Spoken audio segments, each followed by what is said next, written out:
अस्सलाम वालेकुम बच्चों। आज हम लोग एक नई सीरीज़ को स्टार्ट कर रहे हैं जिसके अंदर हम लोग मेटबल्स के बनाए हुए या फिर अगर आपके पास कोई रिकमेंडेशन हो किसी टेस्ट की, हम टेस्ट सॉल्व करेंगे, हम एमसीक्यू सॉल्व करेंगे टॉपिकल वाइज चैप्टर्स से। तो हम लोग आज स्टार्ट कर रहे हैं with chapter vectors and equilibrium. तो अगर आप लोगों को पीडीएफ चाहिए तो आप हमारे इंस्टाग्राम पे डीएम करके हमसे वो पीडीएफ ले सकते हैं। सही, स्टार्ट करते हैं। Anyways, which of the following describes the process of finding the resultant of two और मोर वेक्टर्स। सही है, process of finding the resultant of two और more vectors by breaking them. ये लफ्ज लिखा हुआ है ना, ब्रेकिंग, ये बहुत इंपॉर्टेंट है। Into their x and y components. देखो, जब भी हम लोग किसी भी वेक्टर को या फिर किसी भी चीज को इनफैक्ट तोड़ते हैं ना, तो उसको हम लोग कहते हैं रिजॉल्व करना। उसको कहते हैं रिजॉल्व करना।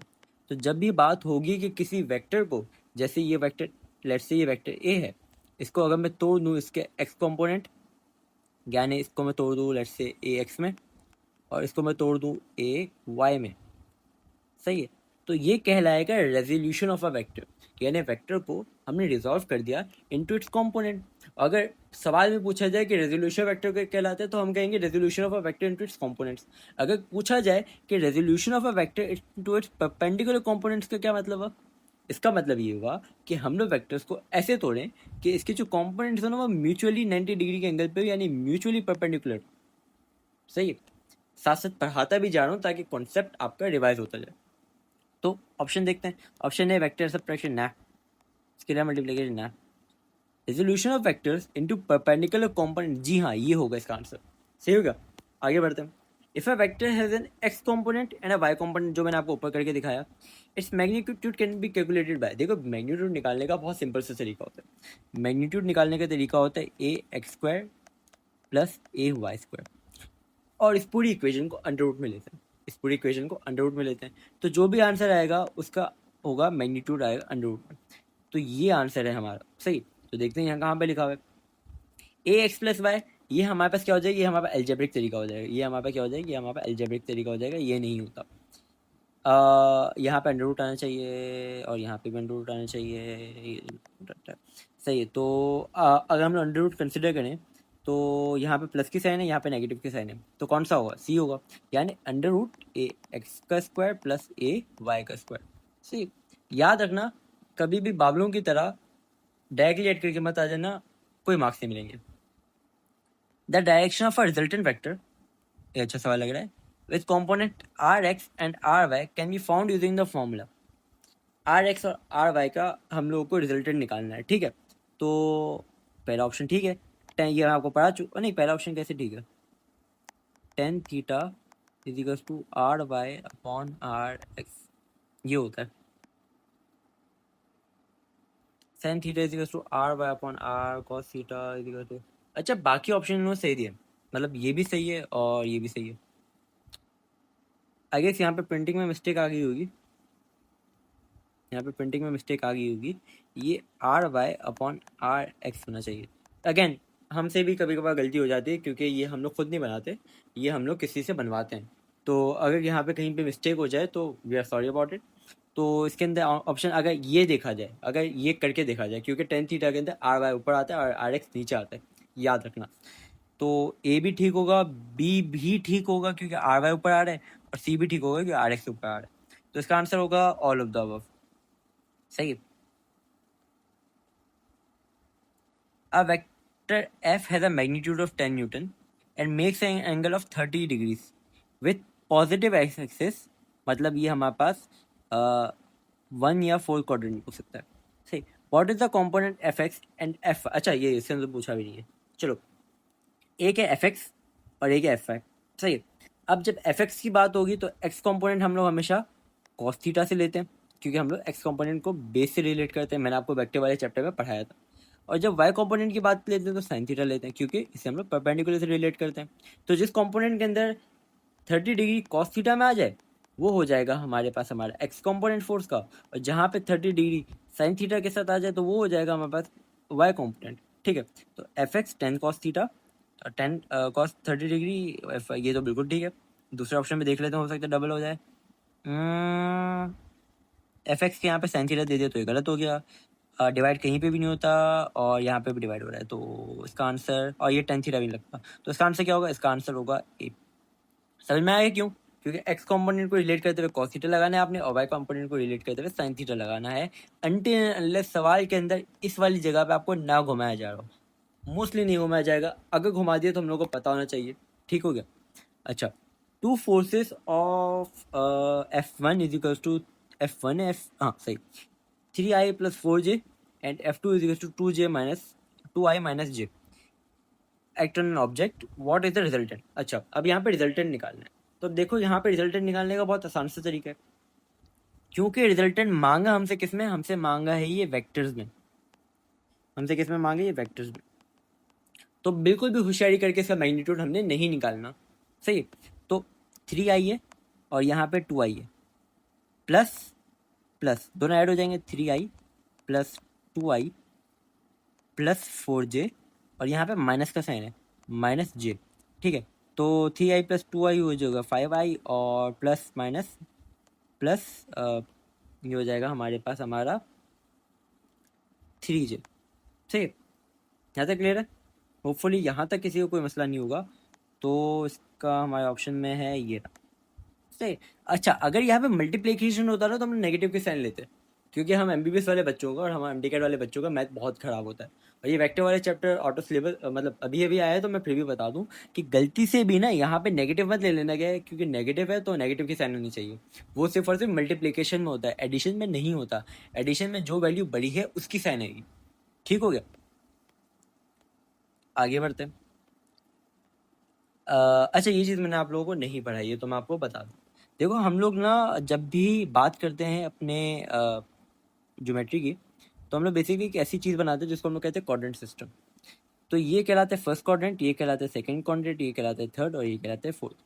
एक बात ये रखना, जब भी एक्स एक्सेस सीधे हाथ की तरफ होगा, जब भी एक्स एक्सेस सीधे हाथ की तरफ होगा तो ये पॉजिटिव होगा, और जब भी वाई एक्सेस नीचे की तरफ होगा तो वो नेगेटिव होगा, और जब भी वो ऊपर की तरफ होगा तो वो पॉजिटिव होगा। ठीक हो गया? जब भी एक्स एक्सिस सीधे हाथ पे होगा पॉजिटिव होगा, उल्टे हाथ पे होगा नेगेटिव होगा। वाई एक्सिस ऊपर होगा पॉजिटिव होगा, नीचे होगा नेगेटिव होगा। डन, सही। तो अब क्या पूछा है? अब ये पूछा है ऐसा क्वाड्रेंट जहाँ पे एक्स कंपोनेंट तो पॉजिटिव है लेकिन वाई कंपोनेंट नेगेटिव है। यहाँ पे एक्स कंपोनेंट पॉजिटिव है क्योंकि सीधा हाथ पे, और वाई कंपोनेंट क्या है, नेगेटिव है। तो आंसर क्या होगा? फोर्थ क्वाड्रेंट ऐसा क्वाड्रेंट कहलाएगा जिस क्वाड्रेंट के अंदर हमारे पास एक्स एक्सिस पॉजिटिव होगा और वाई एक्सिस नेगेटिव होगा। अच्छा, अगले सवाल पे आते हैं। अगला सवाल कहता है to add a vector A and B using the component method you would.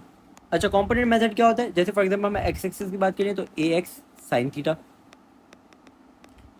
Cos theta, sorry A X cos theta. Y axis की बात करें ए वाई साइन थीटा। अब इन दोनों को जब ऐड करेंगे तो इवेंचुअली हमारे पास रिजल्टेंट आएगा। अब ऐसे करके ऐड करना जिसके अंदर हम लोग ए का कॉम्पोनेंट, एक्स का कॉम्पोनेंट और वाई का कॉम्पोनेंट इंडिविजुअली ऐड करते हैं, उसको कहा जाता है component method. Add the magnitude directly नहीं, हमने मैग्नीट्यूड तो हमने ऐड ही नहीं किया। Add the X component and Y component separately, जी हाँ ये होगा। और फिर हेड टू टेल रूल हमारे पास ग्राफिकली होता है। क्या होता है? ग्राफिकली होता है। मल्टीप्लाई द कॉरेस्पॉन्डेंट कॉम्पोनेंट्स, ये भी नहीं होता। सही है। What is the magnitude of a vector with component ax is equals to -3 and ay is equals to 4? अब देखना भाई, यहाँ पे x की बात हो रही है तो यहाँ पे i कैप होगा, यहाँ पे y की बात हो रही है तो यहाँ पे j कैप होगा। दोनों को डायरेक्टली ऐड मत करना, दोनों को डायरेक्टली ऐड मत करना। कैसे ऐड होगा? इसको रिजल्टेंट कैसे निकलेगा? क्या इसका रिजल्टेंट -3 + 4 हो जाएगा? -1 सॉरी +1 नहीं। इसका रिजल्टेंट निकालने का वही तरीका जो आपको ऊपर पढ़ाया था, -3 का स्क्वायर +4 का स्क्वायर, ये हो जाएगा -3 का 9, ये हो जाएगा 16, तो ये बन जाएगा 25 √25, जिसकी वैल्यू निकलेगी आपके 5।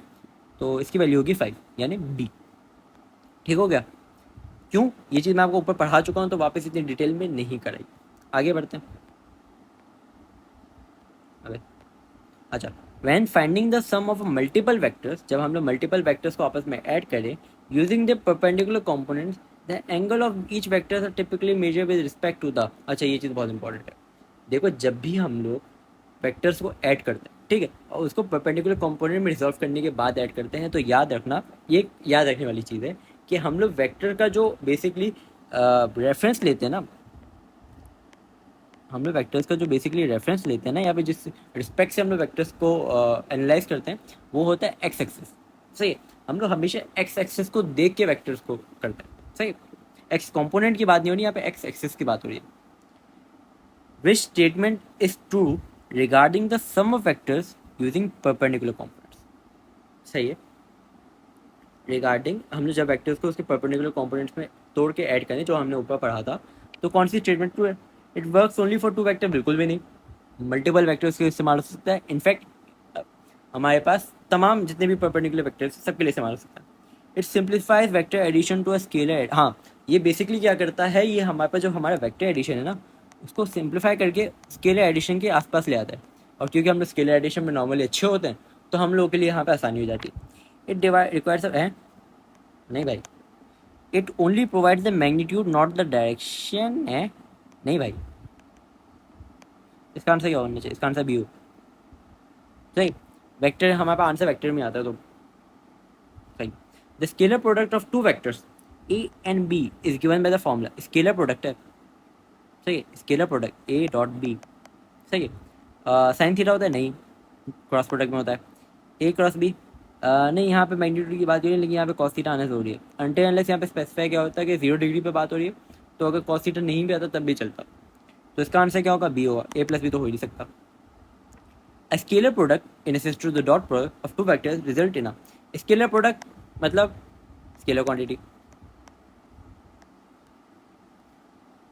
If two vectors are perpendicular to each other, ये scalar product है। अच्छा, एक बात याद रखना, scalar product किस फॉर्म कोसाइन को फॉलो करता है? कॉस थीटा को। जब कॉस थीटा को फॉलो करता है तो कॉस थीटा की जो मैक्सिमम वैल्यू होती है वो 0 पे होती है, और जो मिनिमम वैल्यू होती है वो 90 पे होती है, क्योंकि कॉस 90 की क्या वैल्यू होती है?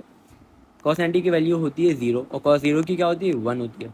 ठीक है, तो जो अगर हम लोग के पास दो वेक्टर्स है जो कि परपेंडिकुलर है, तो परपेंडिकुलर होने का मतलब कि कॉस 90 की वैल्यू है, ये हो जाएगा हमारे पास 0, ये हो जाएगा हमारे पास 0। अच्छा, यहाँ पे ना एक चीज़ जो गलत लिखी हुई है, और मैं चाहता हूँ कि ये आप लोगों को सही मालूम हो, कि जब भी हम लोग मिनिमम की बात करते हैं तो हम लोग 0 की बात करते हैं, और जब नेगेटिव की बात की जाएगी ना तो मैक्सिमम नेगेटिव की बात की जाएगी। ये यहाँ पे गलत लिखा हुआ है, हम लोग ऑप्शन को फॉलो कर रहे हैं, लेकिन जब आप पढ़ोगे तो आपको पता होना चाहिए कि जब भी हम लोग कॉस की बात करते हैं या फिर हम लोग जब इन साइन फंक्शंस की बात करते हैं, तो मिनिमम का मतलब 0 होता है और नेगेटिव का मतलब होता है मैक्सिमम नेगेटिव। सही है, यानी अगर 1 है और ये -1 है, तो ये जो -1 है ना, इसको हम लोग मिनिमम वैल्यू नहीं कहते, इसको हम लोग कहते हैं मैक्सिमम नेगेटिव वैल्यू, और ये होती है मैक्सिमम पॉजिटिव वैल्यू, और ये होती है मिनिमम वैल्यू। पता होनी चाहिए ये बात, क्योंकि एमसीक्यू के अंदर अक्सर इस चीज़ पे घुमाया जाता है, क्योंकि यहाँ पे हम लोग को डेटा में बोला हुआ है कि मिनिमम का मतलब नेगेटिव है, तो हम लोग यहाँ पे 0 को टिक कर दें। For two vectors A and B, if A dot B is equals to 0, what can be concluded about the vectors assuming they are non zero. 2 minute के लिए से हटा दे, assuming they are zero, let's say ये दोनों 0 है। अगर ये दोनों 0 हैं तो इसका मतलब ये है कि या तो इन दोनों में से कोई एक 0 है, या तो ए डॉट बी 0 है, तो जाहिर सी बात है मल्टीप्लाई होकर 0 हो गया, या पे बी 0 है तो जाहिर सी बात है मल्टीप्लाई होकर 0 हो गया। लेकिन मसला ये आ रहा है इन दोनों में से कोई भी 0 नहीं, मतलब इन दोनों में से किसी, हर दोनों एक एक की वैल्यू है। अब क्या होगा?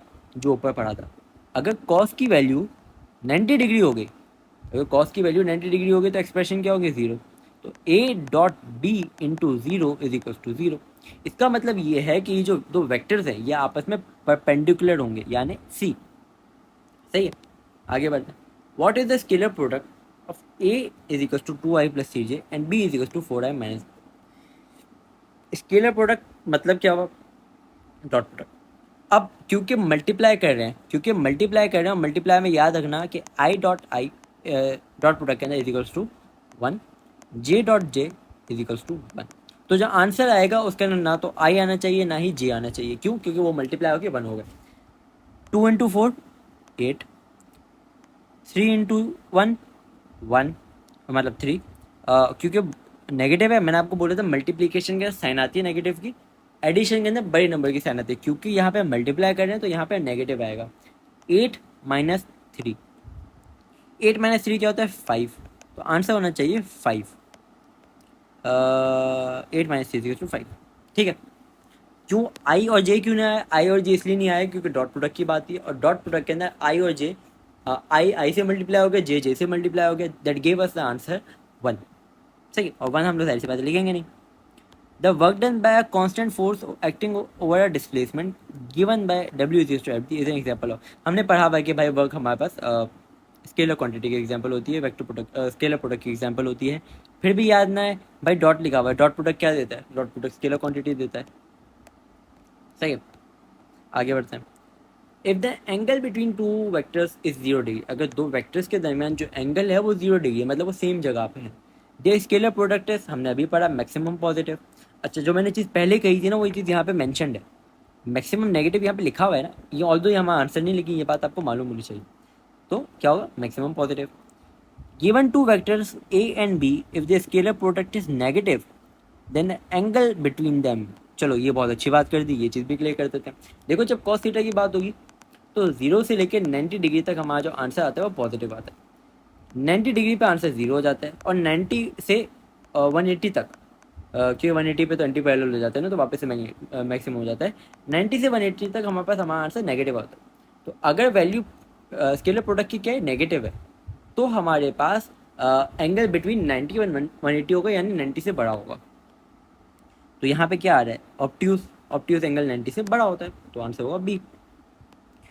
विच of the following statement is true for the scalar product? Scalar product के लिए कौन सी स्टेटमेंट ट्रू है? सबसे पहली बात, ये कम्यूटेटिव लॉ को फॉलो करता है, बिल्कुल करता है। हमने पढ़ा ये स्केलर प्रोडक्ट कम्यूटेटिव और डिस्ट्रीब्यूटिव दोनों लॉस को फॉलो करता है। A dot B is equal to B, नहीं, ये हमारे पास क्रॉस प्रोडक्ट की बात है, ये नॉन कम्यूटेटिव होता है। A dot A is equal to 0, नहीं, हमने पढ़ा A dot A is equal to A square. A dot B plus C is equal to A, नहीं, ये नॉन डिस्ट्रीब्यूटिव लॉ है, इसको फॉलो नहीं करता, तो इसका आंसर क्या होगा? ए होगा। If a is equal to 3i and b is equal to 2i, what is a dot b? Simple 6। अच्छा, यहाँ पे आई आएगा, बताओ, खुद सोचो, आई आएगा। आई इंटू आई क्या होगा? 1 हो गया। 1 लिखेंगे? नहीं लिखेंगे, ए होगा answer. The magnitude of the vector product of two vector A and B given by the formula vector product. Vector product के अंदर क्या आता है? साइन थीटा आता है। A dot B cos theta, नहीं। ए डॉट बी नहीं, ये भी नहीं, बी होगा, A B sine theta. The vector product यानी cross product of two vectors result in a vector quantity, पता है हमें। अच्छा भाई, ये टेंसर क्या होता है? टेंसर कुछ ऐसी क्वांटिटीज़ होती हैं जो हमारे पास वेक्टर्स की तरह एक्ट करती है, लेकिन वो वेक्टर्स लॉ ऑफ एडिशन को फॉलो नहीं करती, तो उनको टेंसर कहा जाता है। इसकी प्राइम एग्जांपल होती है करंट। सही है, याद रख लेना, करंट की याद रख लेना आप। The direction of resultant vectors from a cross product, the direction of resultant vectors from a cross product is determined by left hand rule, नहीं। लॉ ऑफ कोसाइन, नहीं। इसका आंसर बी है, राइट हैंड रूल से पता करते हैं हम लोग। If two vectors are parallel और anti parallel to each other, the vector product, vector product में क्या लगता है? Sine theta. साइन 0 क्या होगा? साइन 0 होता है 0। तो जब दो वेक्टर्स पैरेलल या एंटी पैरेलल हुए, इनका जो आंसर आएगा वो 0 वेक्टर आएगा। सही, क्या आएगा? 0 वेक्टर। क्यों? क्योंकि जब भी हमारे पास कोई भी वैल्यू 0 से मल्टीप्लाई होती है तो 0 हो जाती है। For two vectors A and B, A cross B is equal to 0, when can what can be concluded about the vector assuming they are non-zero? a cross b 0 है, क्या हुआ? पैरेलल हो गया, या पे एंटी पैरेलल हो गया। अभी पढ़ा तो पहले, इस वजह से वापस एक्सप्लेन नहीं कर रहा मैं। what is the magnitude of a vector product of a and b if a is equals to 5 and b is equals to 4 and the angle between them is 40? तो सिंपली मल्टीप्लाई करोगे a cross b sine theta. Sine की value क्या होगी? 1 होगी, क्यों? क्योंकि angle 90 है, sign 90 is equal to 1, तो इसको निगलेक्ट कर दो। ए क्रॉस बी हो जाएगा, ए है हमारे पास 5, बी है हमारे पास 4, 20। The torque of a object is given by the vector product of position vector and, अच्छा, देन द एग्जाम्पल। अच्छा, टॉर्क हमारे पास क्या है? टॉर्क हमारे पास है एक वेक्टर प्रोडक्ट। दूसरी बात ये, यहाँ पे क्रॉस प्रोडक्ट दिया हुआ है, तो क्रॉस प्रोडक्ट का जो रिजल्टेंट होता है वो हमारे पास एक वेक्टर क्वांटिटी होती है। We know it by now. Which of the following statement is true for a vector product? Vector product commutative होता है? नहीं होता। वेक्टर प्रोडक्ट हमारे पास एंटी कम्यूटेटिव होता है? होता है। A cross B is equal to 0 होता है यहाँ पे। A cross B plus C, ये हमारे पास डिस्ट्रीब्यूटिव लॉ कहलाता है। ये कभी कभार फॉलो होता है, कभी कभार फॉलो नहीं होता, तो यहाँ पे हम लोग को स्पेसिफाई नहीं किया। ऑल्दो ये आंसर भी ठीक हो सकता है वैसे अगर देखा जाए, मगर हम लोग बी पे रहेंगे क्योंकि बी हमेशा ट्रू होता है। If I cap, J cap and K cap are unit vectors along the X Y and Z axis, what is I cross J? याद रखना, आई क्रॉस जे की वैल्यू, आई क्रॉस जे की वैल्यू, जे क्रॉस के की वैल्यू या आई क्रॉस के की वैल्यू हमारे पास होती है, आई क्रॉस जे की होती है के, जे क्रॉस के की होती है हमारे पास जेड, आई क्रॉस के की होती है सॉरी जे क्रॉस के की होती है आई क्रॉस के की होती है हमारे पास जे। ठीक है, अब आई क्रॉस जे है तो के है, अगर जे क्रॉस आई होता तो क्या होता भाई, तो ये होता माइनस के। सही है, तो इसकी वैल्यू की D. What is I cross I is equal to zero. याद रखना, जब भी आपस में वैल्यूज मल्टीप्लाई होंगी चाहे कुछ भी हो जाए तो उसका आंसर क्रॉस प्रोडक्ट में ज़ीरो आता है, वेक्टर प्रोडक्ट में स्केलर प्रोडक्ट में वन आता है, ज़ीरो ज़ीरो ज़ीरो। क्या लिखा है? सही, और कुछ है? These were pretty much it. हमने 30 सवाल सॉल्व किए। किसी सवाल में आपको महसूस हुआ हो कि मैं थोड़ा जल्दी निकल गया तो आप उस सवाल को मेंशन कर दें, we will try to answer your question. अगर आपको इसकी पीडीएफ चाहिए तो हमारे इंस्टाग्राम के अकाउंट पे हमें मैसेज करें, you will get the PDF over there. सही, अल्लाह हाफिज़।